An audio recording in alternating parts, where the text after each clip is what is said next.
Hello, I'm Rose from My Life Journey with Rose. Over the years, I've shared this book chapter by chapter on my channel.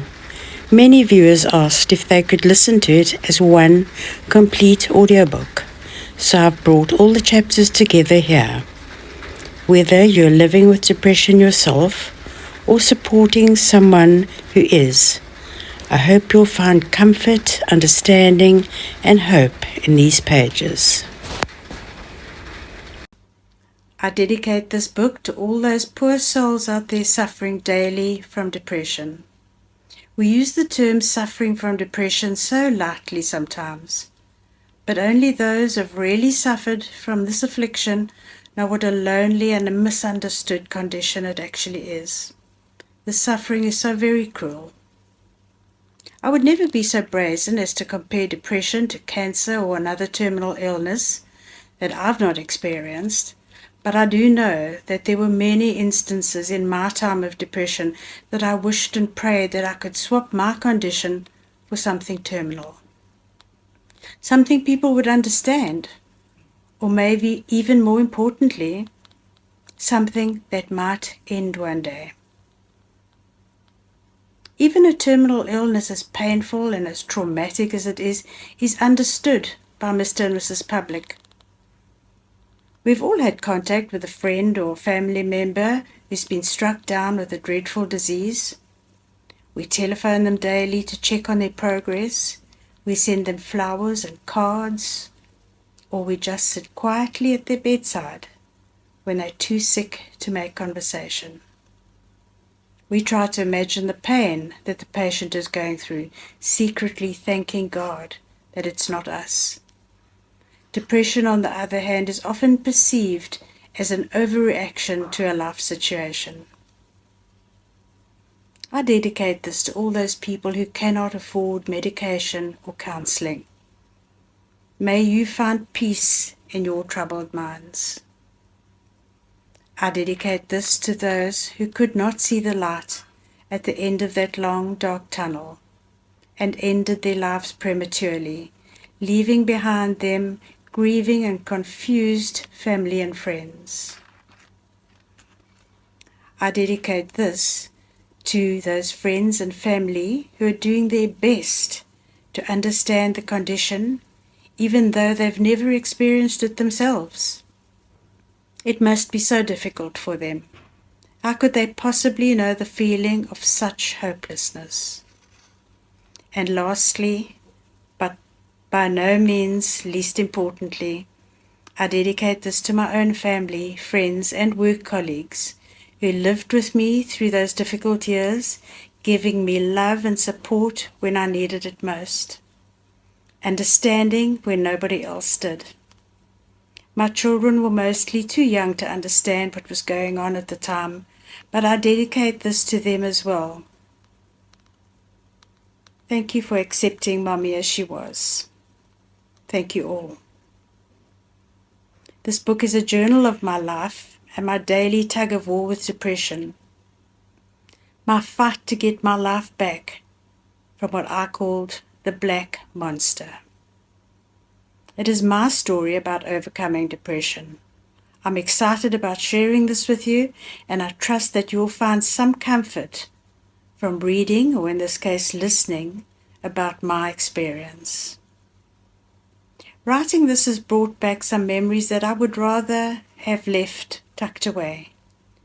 But in order to do so, it's necessary for me to open that closed drawer that I've kept tightly locked and unpack it, examine it, analyze it, and try to make some sense of it.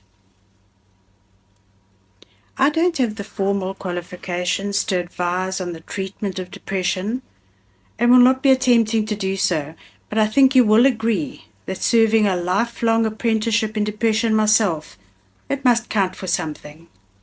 It's a pity there are no diplomas or certificates awarded for this, because I would certainly be student of the decade. I sincerely hope that with my life experience, I'm able, in the writing of this book, to help you feel less alone and perhaps just a little better understood. It's 2 a.m. and I lie staring into the darkness yet again. Why does it always feel like I'm the only person awake in the whole world? I'm sure there are other people who are suffering from insomnia. I'm sure they don't feel like their world is coming to an end. I'm sure they don't feel personally targeted by insomnia like I do. Like it has picked me out personally to terrorize and torture with wakefulness. Maybe I should get up and make a cup of tea, turn the TV on, read my book. It's not good to lie here in the dark. Everything seems so much scarier when I'm alone in the dark, in these dark, lonely hours of the morning. But I'm going to be so tired tomorrow morning if I don't get back to sleep. I have to go to work. Please, please help me to get some sleep, I beg. Is there no one listening to me? Why can't I sleep at night when everyone else is asleep? One would think I'd collapse into a deep coma when I get into bed after feeling so exhausted all day at work. What a vicious cycle, tired all day and awake all night. I'll try visualizing a while. I keep hearing about this new powerful force that allows one to achieve absolutely anything that one desires. Visualization seems to be the new buzzword.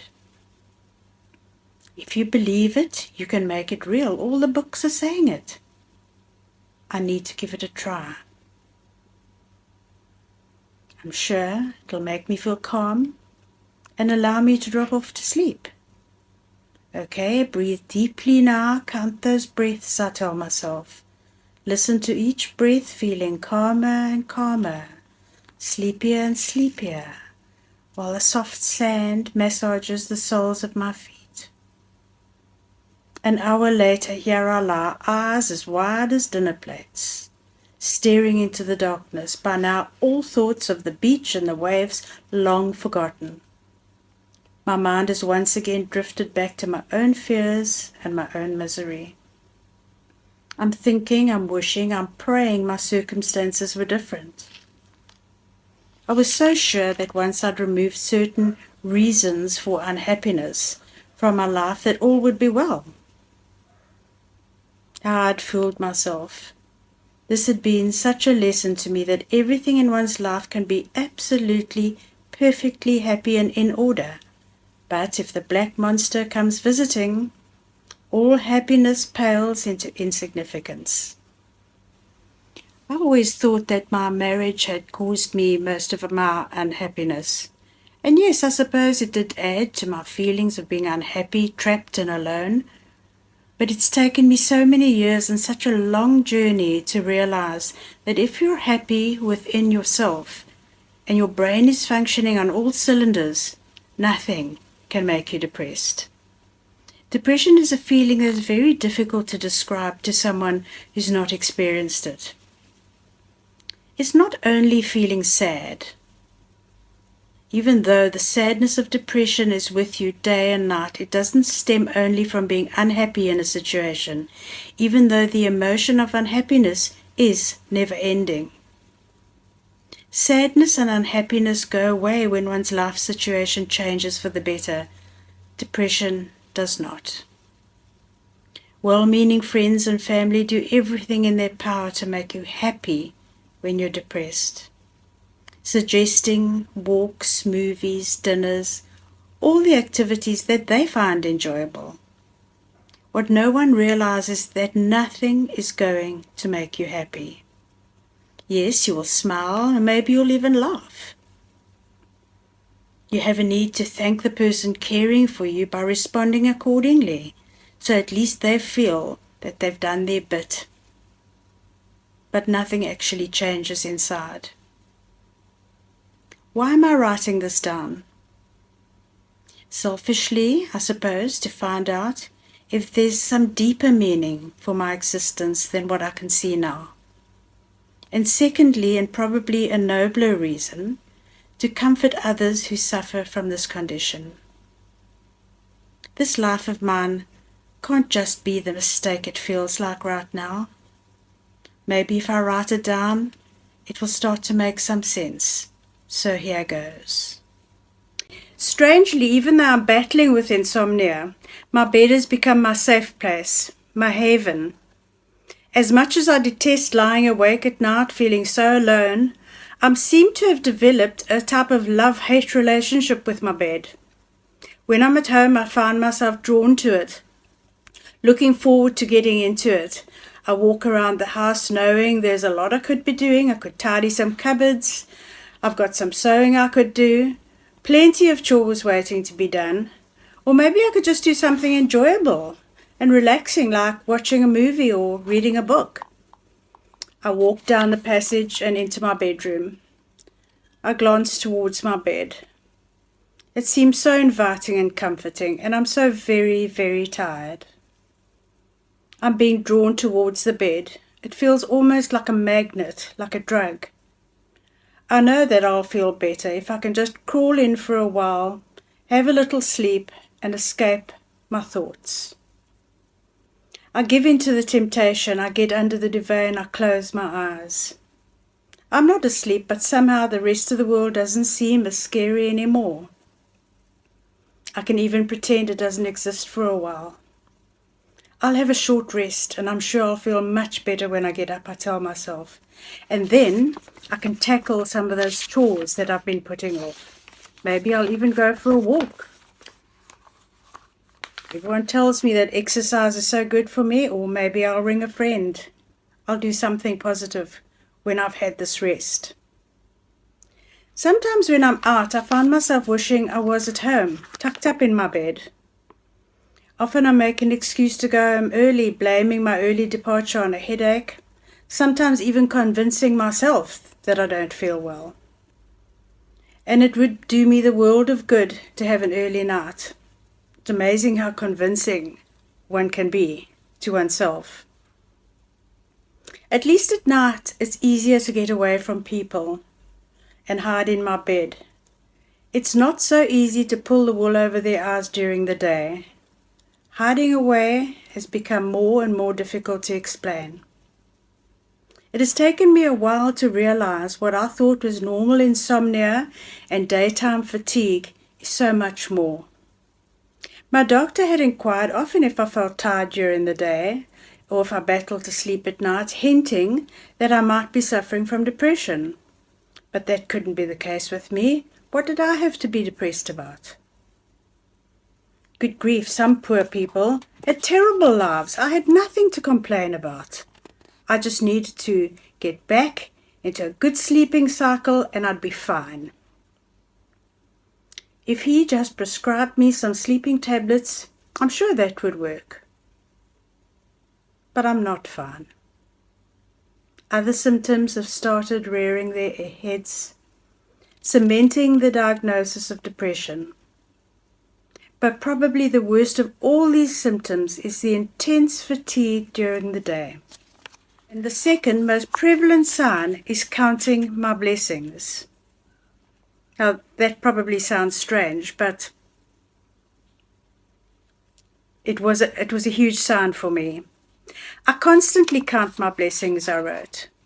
One might think there's nothing wrong with that, but it's actually human nature to take most good fortune in our lives for granted. Not telling ourselves how lucky we are all the time. I know the minute I start reprimanding myself for being ungrateful and dissatisfied with my life, that trouble is on the way. It's become my sign, my warning of what is to come. Don't be such a brat, I tell myself.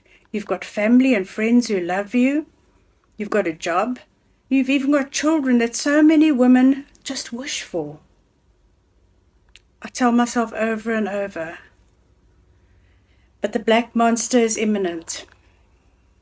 In my book, I capitalize the word monster. The reason for this is because to me it feels like a living, breathing thing. A being, a presence, a demon, something with enormous power over me. Psychologists call it depression. I've become the master of deception, lying to people more and more. When my friends and family phone me to invite me out, I make up excuses for why I can't go. I say I've already got plans to go elsewhere. I say I'm feeling a bit fluey. I've got a task to finish. Anything to get out of going out amongst happy, cheerful people and pretending that I'm one of them. Laughing at all their jokes and even making some of my own jokes, but feeling so lonely inside. Well-meaning friends say I should go out as much as possible. Be amongst other people. Keep occupied, they say. Try to think of something else. None of them realize I'm actually lonelier in a crowded room than I am at home on my own. At least at home I know what to expect, and I don't have to watch what seems to be the whole world full of laughing, loving, joking, talking, happy people. I don't have to pretend to be one of them. I'm not one of them. I feel like I never will be one of them. I'm different for some cruel, cruel reason. I feel jealous of their happiness. I wish I could have some of it. Sometimes I even feel a bit resentful about the joy other people have in their lives. I know that I'm a good person. I'm kind. I'm thoughtful. I try to do my bit for my community. I care for others. Why do others always get the good luck? Yes, I call it luck, because it feels more and more like luck to me every day. It's taken me many years to realize that people who love us obviously don't leave us in our misery pit when they can see that we're having a down day. But at the time, it is so difficult to make anyone understand that it requires just too much energy and effort to get up and go out and look happy. I don't know what advice to give to loved ones and friends of depression sufferers. It is so hard to know what works for each individual. It is such a fine line between respecting the depressed person, doesn't want to do anything but lie on their bed, and encouraging them to get up and get back into the real world. My sister was my rock in the darkest times of my depression.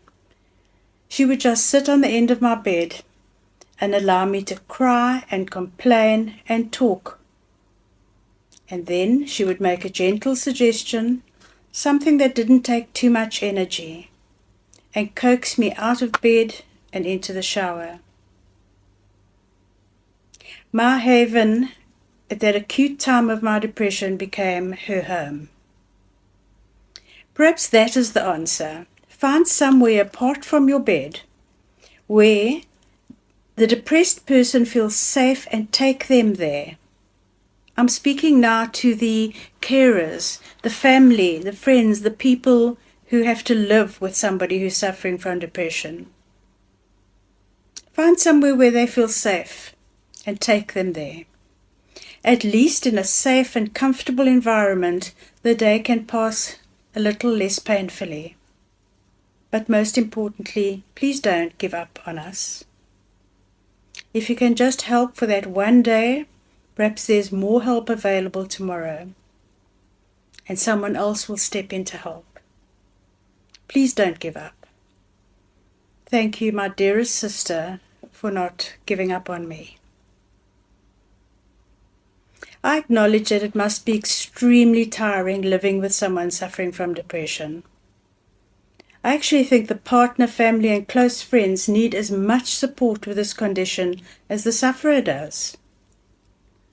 There need to be support groups for family to attend, so that they also know they are not alone and there are others dealing with this demon who has visited their homes as well.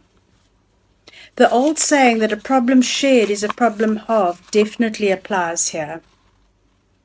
Perhaps by talking to others who are dealing with a depressed partner or child, suggestions could be taken on board that could be of assistance.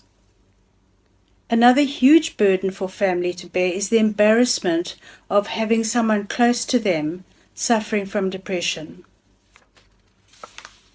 At least in a group of people all dealing with the same problem, this embarrassment could be minimized. It's hard for them to admit, but family members are embarrassed by this affliction that has visited their family. They feel they should be able to do something to cure the condition, and they feel helpless.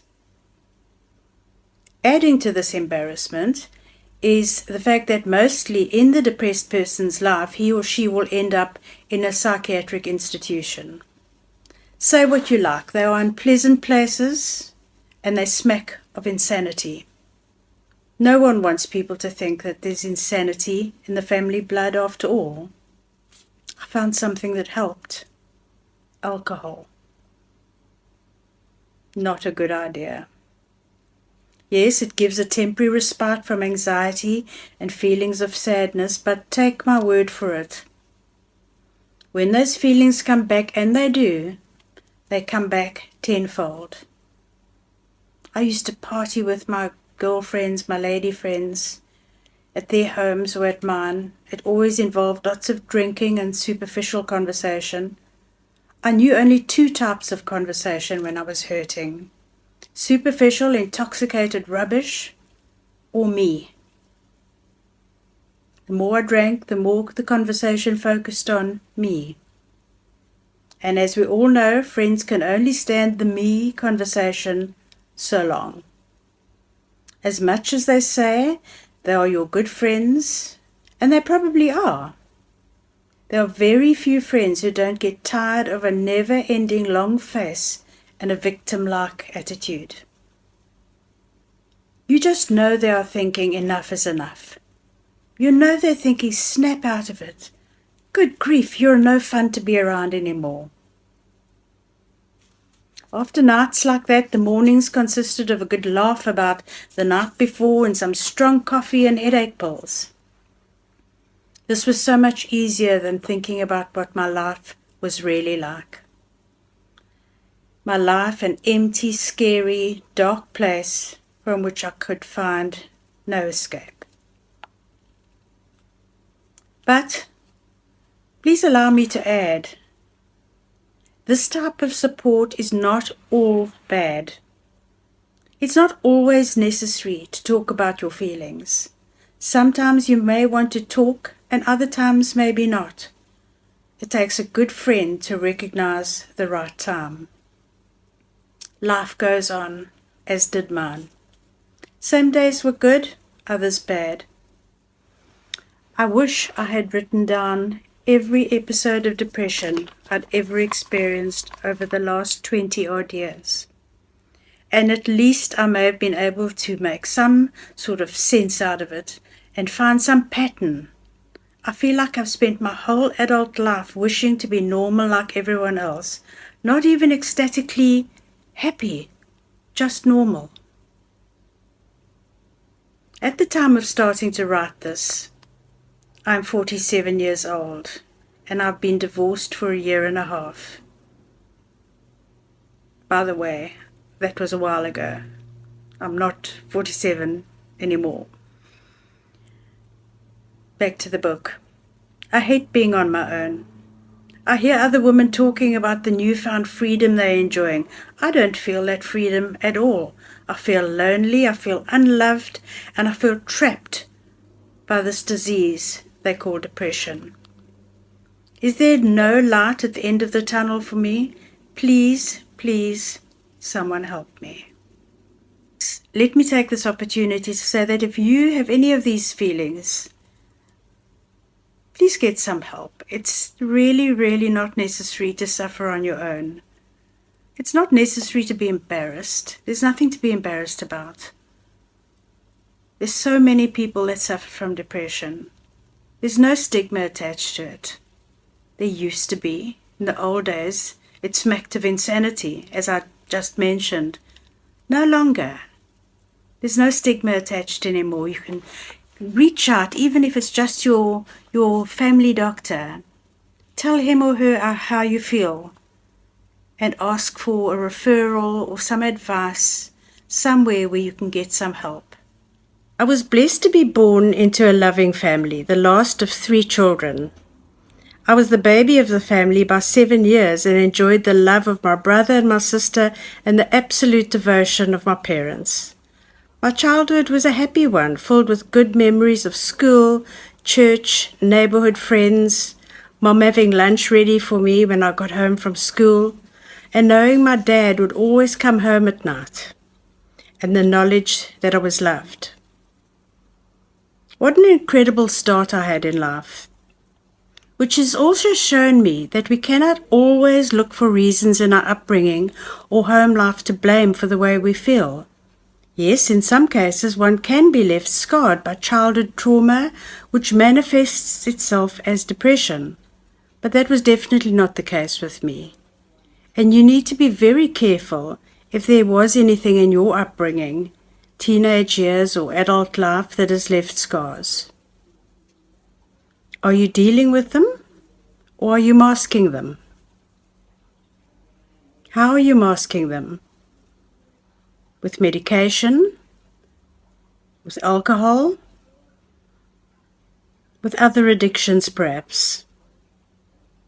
On the other hand, also be careful that you don't dwell on matters in your past that are not really an issue, and disregard the possible necessity for medication. I was married for 28 years to the second boy I ever knew. We had a somewhat brief and passionate relationship. I fell pregnant at age 17 and we got married. It was, without a doubt, the scariest time of my life. Before I knew what was happening to me, the wedding plans had been made and I was walking down the aisle 1 week later. The young girls today seem to have so many choices. In my day, you got pregnant, you got married. Without going into too much detail, as that is not the reason for the sharing. My husband and I never had a good marriage, and we outgrew each other emotionally and in every other way over the years. Even though I was afraid of what I was going into, I felt so grown up at 17 and I was sure that I could handle everything. When I think back now, I was such a child. I now understand why my mom was so distraught about her baby getting pregnant and getting married. But like lots of couples, we mostly kept our incompatibilities to ourselves and got on with our lives, bringing up our 3 beautiful children, working hard to make ends meet and having our individual and a few combined interests. I was always aware we did not have an ideal marriage, but I also knew of some couples with marriages much worse than ours. So I told myself to be grateful for what I had. In retrospect, we were so bad for each other. We never brought out the best in each other. I blamed him for a lot of the failure in our marriage, and I now realize that he needed something that I could never give him, and vice versa. Anyway, eventually the marriage ended, but only after my parents died. Divorce had never been an option for me before. I grew up in a staunch Catholic family. Mom and Dad were married for 54 years by the time my dad died. Divorce was a rude word in our home. You made your bed, you lie in it. That was the attitude I was brought up with. My mom would talk about a couple who had got divorced in hushed tones. So how on earth could I get divorced? I told myself I owed it to my parents to stay married. My sister had already got divorced. Heaven forbid that I should do the same thing. How lucky for me, I had some noble reason for telling myself I had to stay in my marriage. I'm a Catholic, I said. I can't get divorced. Or it would break my parents' hearts if a second child of theirs got divorced. In truth, I was too scared to get divorced. I didn't have the courage to live alone. I'd tried it once, leaving him after 16 years for a couple of months and even getting my own apartment for myself and the children. But I went back. I had suffered from depression for so many years, I was convinced that if I got divorced, I would fall to pieces. So I went back. I'd become used to feeling like I could not cope with as much as others. I'd even heard myself described as emotionally frail once. Obviously, I would never cope. The monster makes an appearance. My first experience of depression happened without my knowing it was depression. I think I was about 27 years old. I had a young family, a job, and a busy life. I would get these feelings of being completely overwhelmed with my life. I would cry if someone looked at me sideways. I constantly had a tight, sick feeling in the pit of my stomach. Sometimes my heart would beat so fast I thought I was having a heart attack. I used to go to the doctor a lot. I always wished he would give me something to take these awful feelings away. But whatever he gave me, nothing helped. To give my GP some credit, I don't think I ever really told him exactly how I was feeling. I used to feel so guilty about feeling this way. Everyone else seemed to be getting on with their lives well enough. Why couldn't I do the same? This continued for years. Sometimes I'd feel a little bit better, sometimes even quite happy, and then I would be hit with the downs. I longed to be normal like other people. I plodded along feeling sorry for myself, trying to find things to make me happy, never realizing the worst was yet to come. One Saturday morning, I went to work as I usually did. My husband went off to play golf for the morning and my children were safely at home with our nanny. I recall feeling terribly anxious in the car on my journey to work. I began working, but the anxiety started building and getting worse. I started to feel confused and out of control. I could hardly remember what I was doing or what I was supposed to be doing. I didn't know what to do to stop the feeling.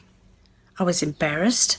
What would my work colleagues think of me? They'd think I'd lost my mind. I needed to find some privacy while I contained my anxiety. So I went to the bathroom to hide away for a few minutes. I took deep breaths.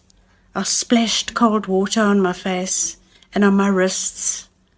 I couldn't control the desperate feelings any longer. They were rising up in me like a strong tide. What am I going to do? I can't call anyone and let them see me like this. We had a rest bed in our bathroom, so I thought it would be a good idea if I lay down for a while. That is the last I remember for 4 days. The next memory I have is being in hospital. I asked the nurse how I had got there. She told me that I'd been brought in 4 days earlier. I've absolutely no recollection of that time, and it still haunts me today. That I talked, I ate, I went to the toilet, I functioned for 4 days, and I don't remember any of it. Apparently, this is a classical symptom of a breakdown. It was explained to me later that one's mind can only cope with a certain amount of anxiety, and kindly, I suppose, if that level is exceeded, it shuts down completely to allow one to regain some sense of balance. My hospital stay was a complete blur. Days of being taken for daily drips containing some sort of drug that left me feeling like I was floating on air and didn't know my name. When that wore off, I would come down with such a thump, I couldn't stop myself crying uncontrollably. The feelings of panic and hopelessness were overwhelming. My family visited me regularly and a few friends, but I never saw my children during that stay in hospital. And to be honest, I think I was too confused to even miss them. Poor little souls, they must have missed me so much during that time. I have fought off feelings of guilt towards my children ever since that time. I'm so aware that they were left in the care of their nanny and their grandmother too often. At that time, I wanted so badly to be a good mother to them, but I felt sad and withdrawn and all consumed by my condition. I remember times when I was lying on our bed and I could hear them in the rest of the house, talking, laughing, playing. I wanted to get up and talk, laugh, and play with them, but I just could not. I did not have what it took to do so. I'm extremely sorry for this, and I know that depression not only left me feeling overwhelmed and unable to cope with my life, it also robbed me of precious times with my children. If anyone reading this feels the same guilt towards a family member that I've felt, my advice to you is to apologize to them. It's not easy to do, and even more difficult for the person being apologized to. How do they forgive someone for something they didn't mean to do? You never meant to say what you did, not be present at times when you should have been, miss out on certain things. You didn't mean to do any of that. But insist on your apology being heard. It will also aid you in your healing process. I know of people who have hurt family members during their time of deep depression and said things that can never be taken back. If you are one of those people, that's history. There's nothing you can do to change what happened, but you can apologize for your behavior. It will mend fences and it'll make you feel better about yourself too. Even if you might have said some things that are even true, you can still apologize for talking about those issues in anger instead of talking about them rationally and calmly. Do not underestimate how hurt and helpless your family feel at this time. They all want to help and they have no idea how to do it. Whatever they do never seems enough for you, and sometimes they even appear to give up. It's not because they don't love you or care about you anymore. They're simply out of ideas. After my stay in hospital, I went from one form of medication to another. I spent hours having stuff pumped into my veins. I embarked on exercise programs to take the depression away. I read all the self-help books on the shelf.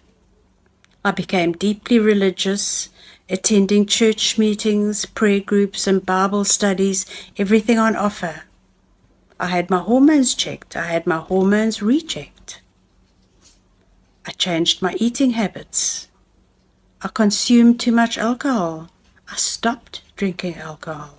I got a new house. I lost weight. I had plastic surgery. Nothing helped.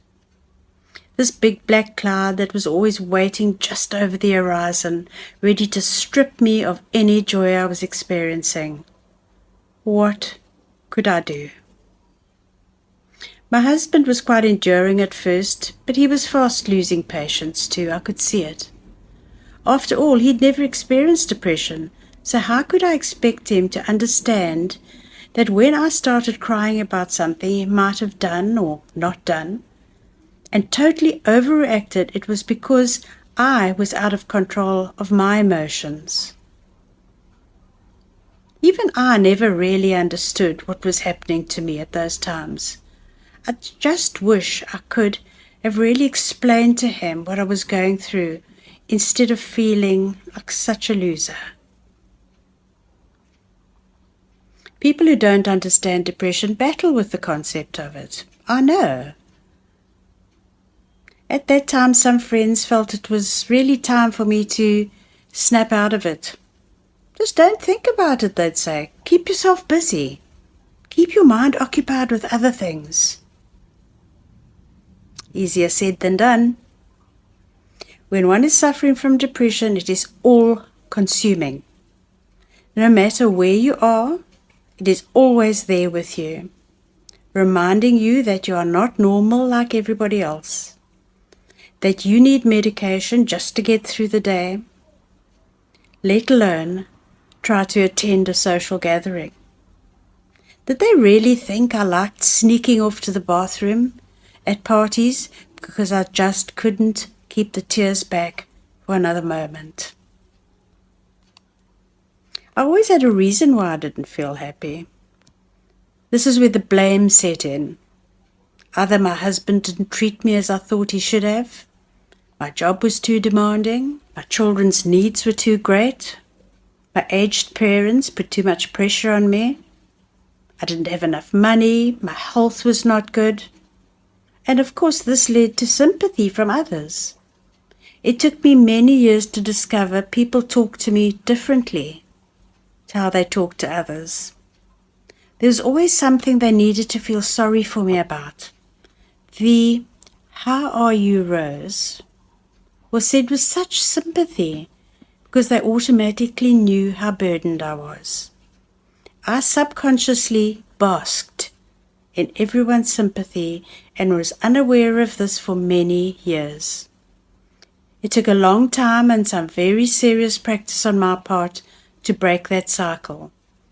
I'm very grateful to my psychologist for having the courage to point this out to me and for helping me to overcome it. Today still, I have to remind myself that I can get just as much attention sharing a happy, joyful story as I can sharing a really sad one and having everyone in tears. Positive attention leaves a much nicer feeling than negative attention, but it takes practice. It was about that time in my life that I started seeing a psychiatrist and a psychologist regularly, which was long overdue. I must have had hundreds of consultations.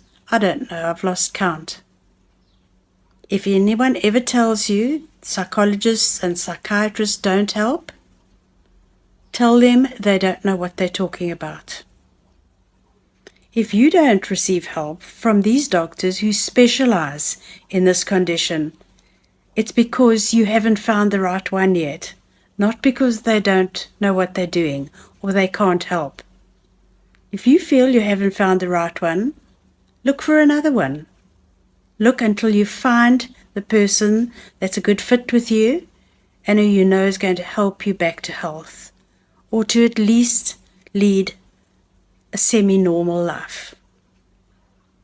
I received some of my best help with my depression that I could have wished for from my psychologist, and this was made possible by correct medication prescribed by my psychiatrist. My psychologist gently got me talking about my life. For the first time, I talked about issues that I'd been too embarrassed to talk to anyone about before. I talked, and during this talking I realized I'd become very afraid of life. Outwardly I appeared to be in control of my world, but inwardly I was fearful of absolutely everything. I'd even begun to rehearse whole sentences in my head before saying them out loud, just to be sure that I'd not be saying something that would cause a confrontation. When my husband and I went out, I would ask him to stay at my side. I was afraid to be left alone, even in company, in fact mostly in company. I would practice what I would say if someone came and stood or sat next to me. I was becoming more and more afraid. This fear had made me scared of other things completely unrelated to depression as well. As an example, I was terrified of heights and would become quite hysterical if someone even stood too close to the end of a balcony. I would wake up in a sweat in the middle of the night, imagining my children falling or being thrown from great heights and me not being able to save them. I was terrified of doing anything adventurous, like rock climbing or going on a fairground ride. My fear of life had found somewhere to manifest itself. I remember one day when a group of us were at a seaside resort and everyone climbed down a rock ledge to the beach below. I didn't want to be left behind, so I joined them, and I froze halfway down. I couldn't go forward, and I was too scared to go back. My sweet and caring brother-in-law scrambled back up the rocks and at a snail's pace walked me off the ledge, talking quietly to me all the way. But that's all changed. Today I enjoy climbing to the top of high rocks just to get a better view. And at the age of 45, I went on my first roller coaster ride, and I loved it. What fun I'd been missing out on all those years. My psychologist explained to me that as I conquered my fears of life, without even realizing it, I was overcoming other fears at the same time. It's hard for even me to believe that after being afraid to talk to people that I knew in company, I'm now able to speak publicly. It is such a liberation. Perhaps you, the reader, or in this case, the listener, have some untapped talents that you don't even know about yet. Talents you haven't given yourself a chance to explore. Talents your condition is preventing you from pursuing. Perhaps there are activities that you don't take part in either. Don't despair. You will. You will enjoy life again. And you will do all those things that you stopped doing. And you will do some things that you've never even done before. It takes a lot of courage to say out loud, I suffer from depression. And until you are able to do this, you will not start the healing process. The denial stage is a natural part of your healing process. But please recognize it for what it is, part of the process, and this too will pass. With your acceptance of your condition comes the acceptance that you will always have to take medication. For those who have not suffered from an illness or condition that demands they take daily medication for the rest of their lives, they will wonder why this is such a hurdle to overcome. For some reason, us humans feel that if we are reliant on a drug, we're not doing the job properly ourselves, and that we're failing somehow. You will have to accept that the reason you are reliant on the drug is because something is missing from your chemical makeup and needs to be replaced artificially.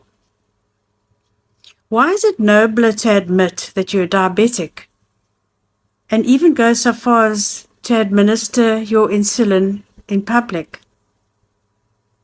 Why are women able to discuss their underactive thyroid in public and even compare medications? The reason is because, as evolved as we like to think we are, depression still carries the stigma attached to it that suggests the sufferer is actually a bit screwy, bonkers, crazy.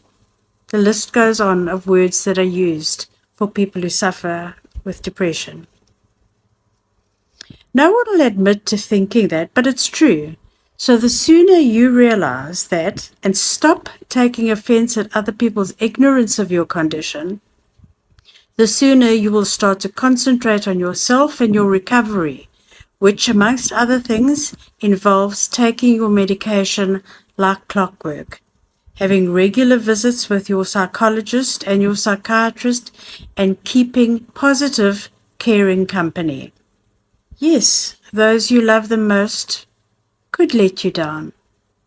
The friendships you treasure will prove to be built on sand.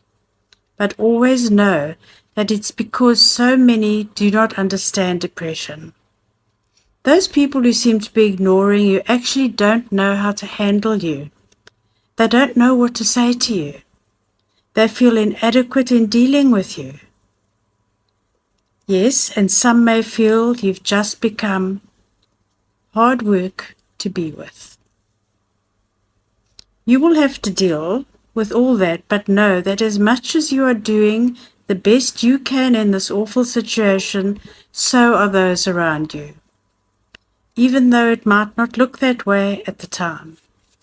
I suppose one of the reasons depression is misunderstood and seen as wallowing in self-pity is because so often the term is used too loosely. I have witnessed people saying glibly, I feel so depressed today. I could slit my wrists, etc. Or my personal favorite, I used to suffer from depression, but I just made up my mind to snap out of it. The truth is they have absolutely no idea what real depression feels like. A truly depressed person mostly doesn't tell anyone they are depressed at the time. They keep it to themselves, feeling as if The only person alive and suffering this way is them. So we're moving away from the poor Rose phase, but the black monster keeps turning up like an unwelcome visitor. Why had it chosen me so indiscriminately? Yes, I know that there are millions of people suffering from depression, and that I had not been specially chosen to suffer this way, but at that time I felt like the only person on the planet. So lonely, so very alone. I felt powerless to deal with the onslaught and completely vulnerable. At least I was beginning to be able to tell when it was going to happen. I realized today that being happy is standard for most people, unless of course they are going through some crisis in their lives. But most people take for granted when they wake up in the morning that they're looking forward to their day. I know now that it's not normal to feel constantly grateful for one's blessings. Yes, we do appreciate them, but we also learn to take them for granted, and that is normal human behavior. But even with all this analysis, the monster moved in anyway, determined to destroy everything in its path. It would take me down like a tsunami, moving in, causing havoc, crushing everything in its path, and draw back, leaving total destruction. Because by the time it moved off again, I had lost another few days with my children, said things to those dear to me that I couldn't take back, and spent even more days off work, supposedly sick. My life had become hell on earth. Every time after an episode, I would tell myself that at least the next time I would know how to handle it when I saw it coming. I even devised a plan for myself. I decided I would imagine myself on an imaginary waveboard, and all I had to do was hold on very tightly as the depression took me deep, deep, deep into the darkest area at the bottom of the swell. And if I just kept holding on, I knew that I would surface again. The trouble with that theory is it only works on the days when the sea is flat and calm. Every episode of depression felt like a new one, with new problems to overcome. I'd also recently started feeling abnormally high during the up times. I would experience feelings of excitement that were very hard to cope with, leaving me feeling anxious and shaky, and of course I always knew these feelings of enormous elation were going to give way to the opposite emotion. I never knew that this was just another symptom of depression. I was getting mentally and physically exhausted. I felt like I couldn't go on anymore. It would be so much easier just to stop the world and get off. This whole experience was much too hard for me. This was when I first contemplated suicide. The thought of spending another day alive, coping with the family, coping with my job, coping with my constant feelings of hopelessness was just too daunting a prospect. I felt too tired to even talk to anyone about how I felt this time. I had to end it. One morning before work, after a sleepless night, I felt like I could not endure one more day. I'd felt like this often before, but this particular morning was absolutely overwhelming. I was just too tired. I could not cope with one more day of feeling this way. I decided that I would drive along the coastal road when I left for work instead of taking my usual route, and I would simply drive over the edge of the cliff at a particularly high point. I knew exactly where I would do it. My son was visiting from the UK at the time. I had two wonderful daughters. husband, a grandson that I adored, apart from the rest of my family with whom I'm very close. I would cut off a limb rather than cause any of those dear people any pain. But at that moment, I never gave one of them a thought. I could think only about how tired I was, how so incredibly tired I was, too tired to think anymore, too tired to get through another day. I had to stop it somehow. It's a very dark memory for me, and I still don't know how I stopped myself. Maybe I was just too scared. I don't know. I thank God for getting me to work that day and so many days after that. This was a very scary time for me, not a time I want to dwell on, but also a time that needs remembering in order to be of any help to any others feeling this way. If I write this down, maybe one day it'll make sense to me. Maybe one day it'll help someone else to know that they are not alone in those thoughts. Maybe I can help someone to know this road has been walked many times before by many people just like me, who were also too tired to carry on with the day-to-day struggling of trying to live a normal life, trying to be a wife, trying to be a mother, trying to be a sister, trying to be a friend. I felt if only I could have stayed in bed forever, under the covers, behind closed doors, I could have coped. But life isn't like that, is it? It requires that you take part, even if you don't want to. I beg you, partners, friends, family, please don't judge someone for committing or attempting to commit suicide. Please don't judge them. I've often heard people say, how selfish, didn't he or she give a second thought to her children, her husband, his wife? Well, the truth is no. At the time you feel completely self-absorbed, no one else exists in your world.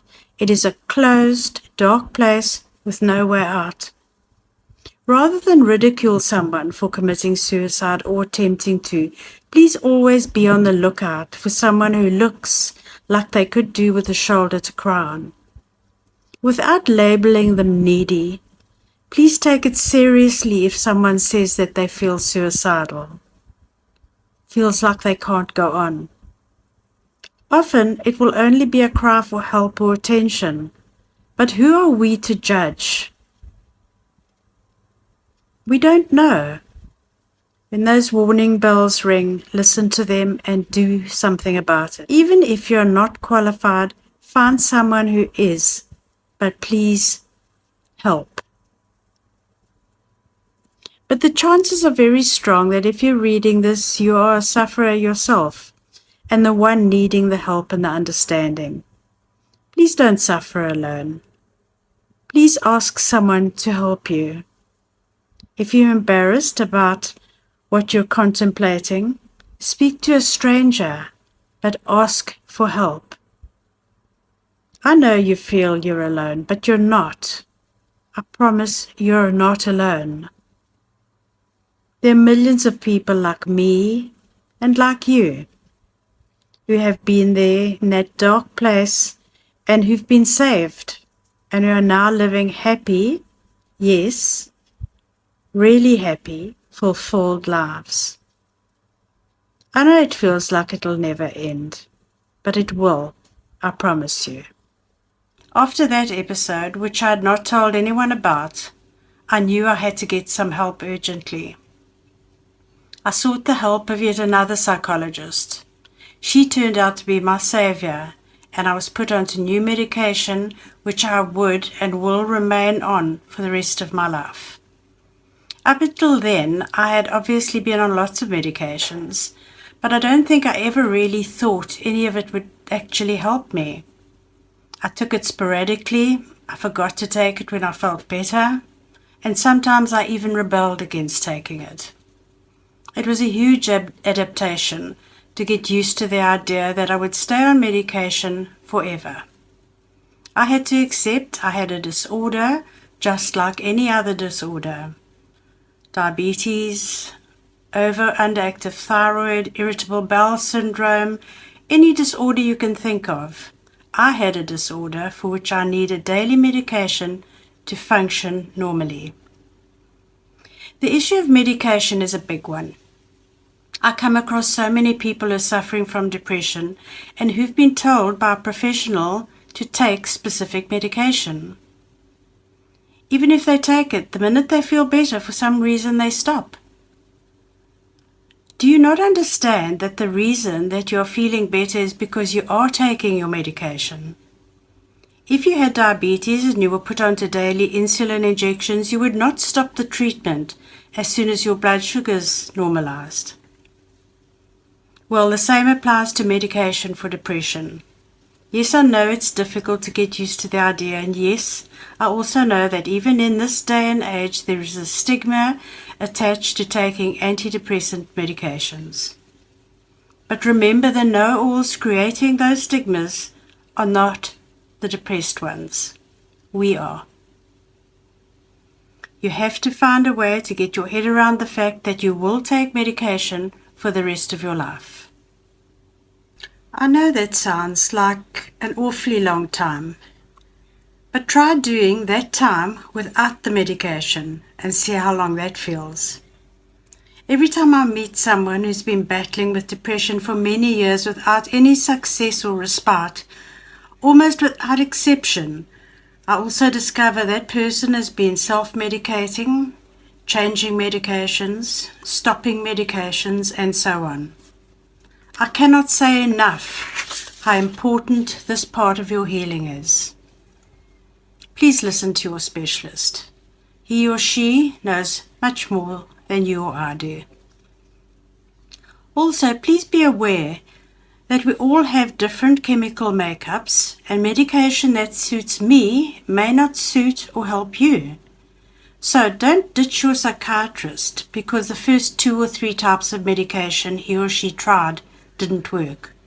It is sometimes a lengthy process. Just know that eventually he or she will find the right meds for you and you will soon feel very much better. While we're talking about feeling better, this would be a good time to discuss that time when you have finally made the decision to seek help. See a psychiatrist and a psychologist and get onto medication and therapy. This is not a quick fix. Be prepared to go through a long healing process that could take quite a while. But remember that you won't feel this bad for the next year, even if it takes a year for you to get better. You will feel a little bit better every day, every week, and every month. During this time, you need to give yourself permission to sometimes feel less than perfect. Don't push yourself to rejoin the social set that you might have withdrawn from until you are completely ready to do so. Don't push yourself back to work. If you've had to stop, until you are sure that you can confidently go through the day in a workplace without having an episode, don't go back. Throwing yourself back into work and life too soon can be like trying to walk barefoot with a gaping wound under your foot. Don't do it to yourself. Remember these words. Give yourself permission. That is going to apply to many things going forward. Allow this principle to apply to days when you feel tired, then have a rest. Days when you feel a bit low, allow yourself to feel that way and do something kind for yourself, like sitting in the sun, if you live at the coast, going and watching the waves. Doing whatever works for you, but being kind to yourself, not judging yourself, not feeling guilty for how you feel. Some days you may feel like you're not getting better. Give yourself permission to feel that way without being too hard on yourself. Tomorrow will be a better day. This is your healing process taking place. You don't need anyone else's permission to walk this journey. You walk it in the way that suits you best. Try making this a rule for your life, even in future years. Live for the moment. Live for the day. Even after you have healed and you find yourself having a bad day, don't dwell on it. Just give yourself permission to feel that way for that day, and that day will pass. After I got divorced, thinking this would definitely take a major part of my depression away, I did many things to alleviate the way I felt, always looking for something to make me happy. I even got involved with a married man. It resulted in a lot of heartache, but once again, I learned a lesson from it. Goodness, my life seems to be full of lessons. I will never again be so quick to judge anyone who errs. There's no doubt in my mind that it's morally wrong to become involved with another person's spouse. Even if it is as innocent as phone calls, text messages, etc., it definitely is a recipe for heartbreak. But don't judge those who find themselves in that situation. I know it's not a place we purposely put ourselves in. It happens without us even realizing it. You open your eyes and you're involved. You're having an affair. You are somebody's mistress. Be careful not to say that will never happen to me about any situation. I said that. I used to be very self-righteous about such things, thinking if I ever found myself in such a situation, I would just turn around and walk away from it. In the days when I said that, I didn't know what it felt like to be really vulnerable and in desperate need of attention, no matter whom the attention was from or how wrong it was. But I was still in the middle of a life of depression. Surely I would eventually find something that worked, something or someone who could make me really happy. I would just have to keep on looking. After all, this was my problem, and only I could fix it. A lot of what I put in the book and what I'm sharing with you now is raw, and it's not always pleasant for me to share. But I want to share it with you. And it's important for me that you know that you'll go through lots of things in your healing, but you will eventually be healed. You will eventually find tools to use, things that can get you through the day and make your life a happy life. I was living on my own now and trying to come to terms with this new unfamiliar lifestyle. I could do whatever I wanted, whenever I wanted. I could make my own decisions. I could go out when I wanted to. I could come home when I wanted to. Life was going to get better. At last I was going to get control of my life. Not so. I was no more in control then than I had been on the day I was born. All those new options I had made absolutely no difference to my life at all. I felt myself sinking again. I was really going deep, and I didn't think I'd be able to get back up this time. I fought against it tooth and nail, but as always, it eventually conquered me. Once more I took to my bed, not showering or getting up for days. I pretended to be sick in order to stay off work. I put the answering machine on to ward off phone calls. But I could only pull the wool over my loving and caring sister's eyes for so long. As soon as she discovered I was having another depression episode, she had me out of my bed in a flash and took me to stay with her and her understanding and loving husband. She fed me, ran me wonderful scented baths, talked to me and generally pampered me for the next few days, as always making me feel special. They both told me to forget about everything and just to get well again, and the storm would pass. It always did. What patience these two had for me. I am so grateful. But this time was different. When I was right at the bottom of the hellhole, not even having the energy to take my own life, beyond ceasing eating and starving myself to death, something started to change. I started to give up, really give up. Now I know that probably sounds really crazy coming from someone who appeared to have given up so many times in the past, but I'd never really given up like this before. Not in this way. I'd always sought and found a remedy just in time. I'd always managed to regain control of my life. This time I really gave up. I recall lying in my sister's bed and feeling intense anger and rebelliousness towards God about my life. I was furious with him for allowing this to happen to me again. Didn't I deserve any happiness? Didn't I deserve some respite from this demon that had taken over my mind and my life? When was my turn to have some peace of mind? I'd tried and I'd tried and I'd tried to rid myself of this awful dark cloud hanging over my head day and night, week in, week out, year in, year out. I was finished. I'd had enough. This was not fair. Then something happened that I can't explain. I didn't have a vision. I've heard about people having visions. I would imagine one would see something or someone. I never experienced anything like that. I didn't see anything. It was more a feeling of a presence.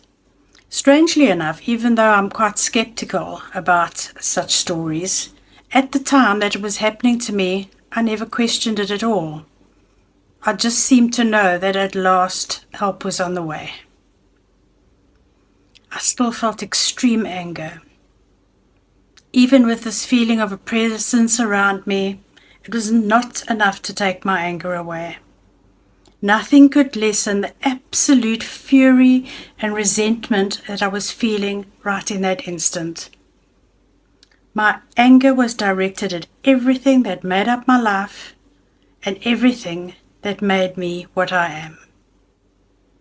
To put into words what happened is so difficult for me, but I need to in order to share it with you. So I will try my best to relive in words what happened to me. I felt like amidst that anger, bitterness and resentment I was experiencing, I literally took my life in total and threw it down in the corner towards where I felt the presence was. I shouted something like, "I can't do this anymore. I can't deal with this fucking mess another day." Excuse my language, but I'm telling the story as it is. Yes, I swore out loud. "I want no more responsibility for this," I shouted.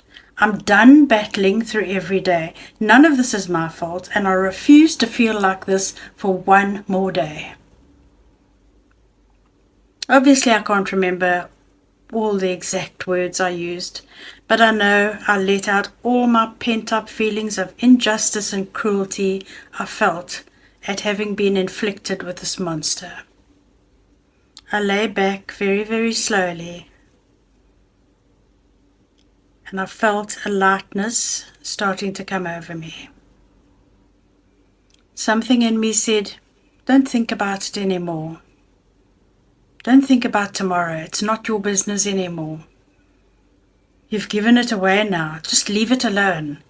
Leave it where it is. There's nothing more you can do with it." I lay there, and a peace began to seep through me very slowly, and I began to cry. I cried from the bottom of my being. I cried like I'd never cried before. I wept for all the sadness, all the guilt, all the longing, all the loneliness. I don't know how long I cried for. It felt like a very long time. When I finally finished crying, it felt like a purging had taken place and a cleansing of sorts. The next feeling I experienced was one of relief. I felt relieved that I no longer had to worry about the mess my life was in. I no longer had to ponder over my choices and decisions when I didn't know what was really best for me anyway. I'd constantly kept my conscious mind so busy trying to make logical sense out of everything. I'd never given my subconscious mind the chance to have any say in my life. And what good it had done me? None whatsoever. Perhaps you're wondering about the wiseness of this decision. Before that, I would have questioned it as well, but all of a sudden it became clear to me that all of my battling, my analysis, my self-hatred was all for nothing. It had achieved absolutely nothing. It had not made any difference in my daily battle with depression. What was it worth?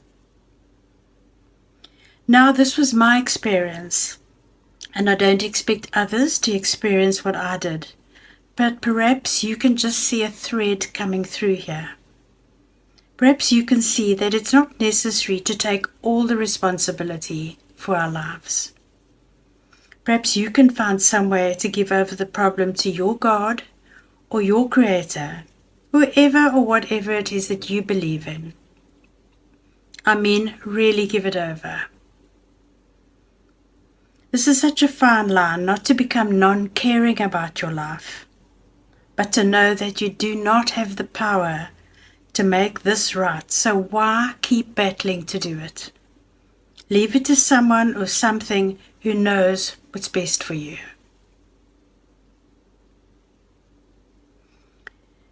This was not easy for me to share out loud. Writing it down was one thing, but saying it out loud just brought it all back, and I apologize for being emotional whilst reading this to you. If I could have known then what I know now, after studying the mind in more detail, I would have known that our subconscious mind has the power and the ability to heal us if we only give it a chance. Just think about it for a moment. When we cut ourselves, our body immediately sets about healing the wound. Why would the same not apply to our minds? Our subconscious minds are specifically designed by our Creator to, apart from many other duties, assist our bodies in the repair of malfunctioning cells. Does it not sound fair that the same principle could apply to our minds? I don't know if this is something that someone could practice. Perhaps it's too soon to know, or if one has to reach a certain level of abandonment in life in order to throw in the towel and start trusting something or someone other than one's own understanding on how things work. I know this might sound like a crazy story, but I promise you I have proof that adopting this new way of life works. I am living proof of it. Nothing, absolutely nothing in life is just a coincidence. Even if by having suffered this way I'm able to understand one other person's desperation at feeling that daily depression and anxiety, and I'm able to help in the smallest way, that'll be enough of a reward for me. Yes, I can't believe I'm saying this. It's a huge statement for me. I've always been totally self-absorbed in my misery. But there has got to be some opportunity in this life experience of mine to do some good and to help someone else. Maybe this is my opportunity to share with you exactly what I've been through. It is possibly not too different from lots of other stories, but it's my story, and that makes it special to me, just as your story is special to you. Maybe you're feeling just like I felt for so many years. Maybe you feel like you're never going to feel normal again. Maybe you're even contemplating suicide. Perhaps you're just too tired to go on. Life doesn't have to be such hard work. Give the job away right now. Really give it away though. Handling the situation like you are isn't working anyway, so you might as well try something else. What have you got to lose? This step does not mean you're losing control of your life, just the very opposite. Sometimes we have to give up control to actually gain control of our lives. This may sound cryptic, but since I have given up control of issues that are too difficult for me to handle, I really feel in control of myself for the very first time in a very, very long time. Tell yourself it's not your job anymore to worry about things you can do nothing about. I dare you to try handing over your problem, even if it's just for a limited period of time. But during that time, promise yourself that you're not going to take the problem back. Every time you start to worry or feel depression coming on, let that be your cue. Let that remind you that you've done everything that you can. So now give the problem away. Live your life. Love your life. Find joy in all things. Take the chance. And don't forget to take your medication every day. What have you got to lose? Have you ever had the experience of having someone come into your life and make a real difference? I've been blessed to make such a friend. His name is Robert. I'm sure he's got angel wings under his clothes. What a character. A laugh a minute, but also one of the most sensitive and perceptive people I've ever known. He has suffered from clinical depression his whole life, and this is obviously what has given him insight into other people's lives. He was the first person to advise me to be true to myself. I had no idea what he meant until I really gave it some thought. It is such a simple philosophy, really, but one that has given me enormous clarity about my life. It is impossible to wear the mask I showed to the world and be true to myself at the same time. I needed to drop the mask. It's not always easy. Not everyone in your day-to-day life will enjoy this. They may even prefer you to wear the mask. They don't really want to see the real you. It's not always easy for them to deal with, but persevere. They'll get used to it. After all, you are being true to yourself, not to them. I sincerely hope I've had a positive effect on just one person's life, like Robert has had on mine. Back to the book. Yes, I've had days when I've jumped back into the driver's seat when the chauffeur was doing a perfect job driving the car and choosing the best route to take along a busy and a potholed road, keeping control of the vehicle. But I'm human, and that's what we humans do. We're so full of our own self-importance, we mostly forget that we don't know everything about everything.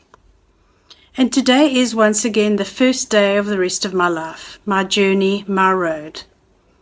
I took over the driving for a while, and guess what? I drove straight into the rhetorical hole. I've given up the driver's job again, and I'm going to trust the designated driver knows the best route along this road.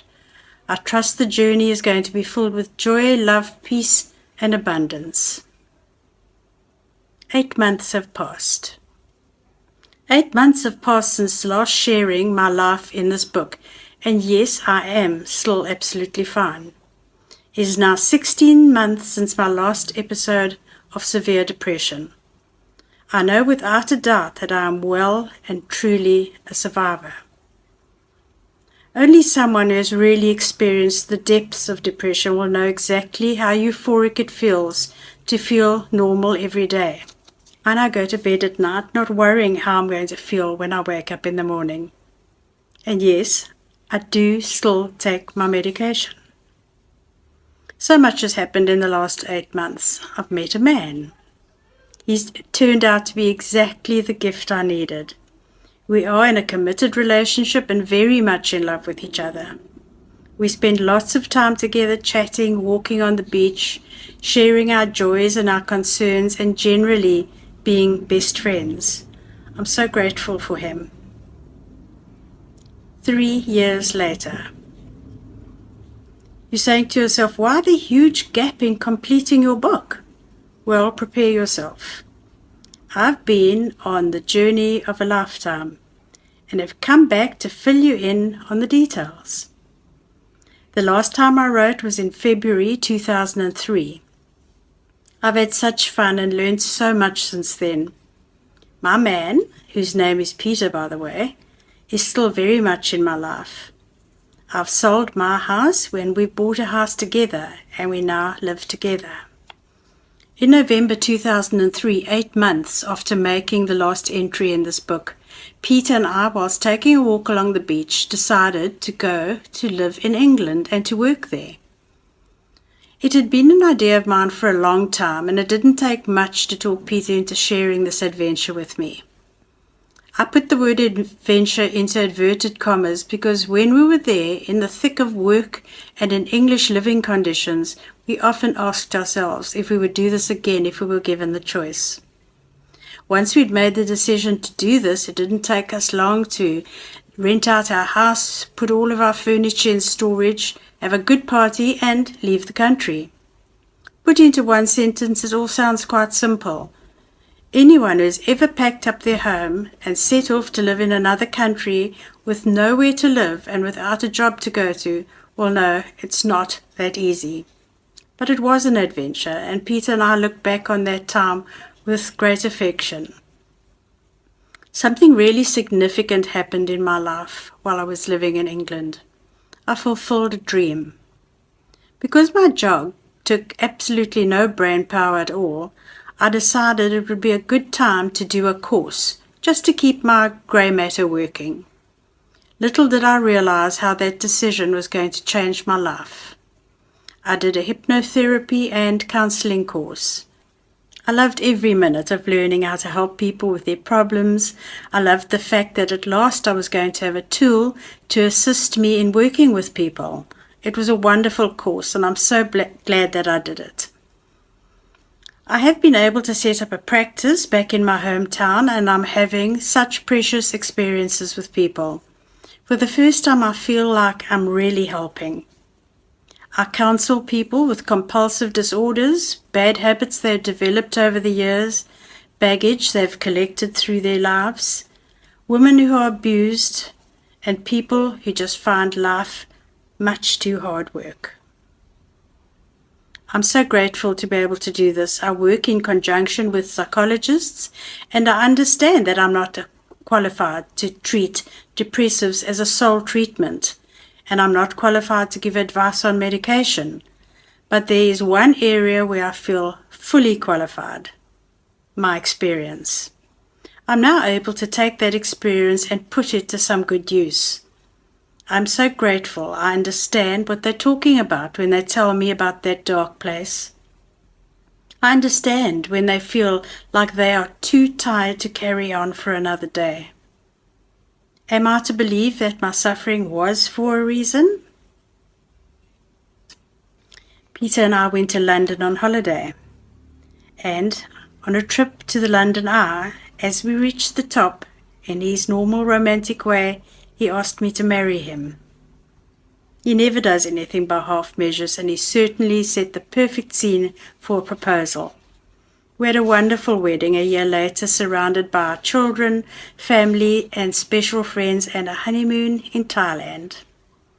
What a blessing Peter is in my life. So often one witnesses a couple exchanging vows, promising to love each other above all else.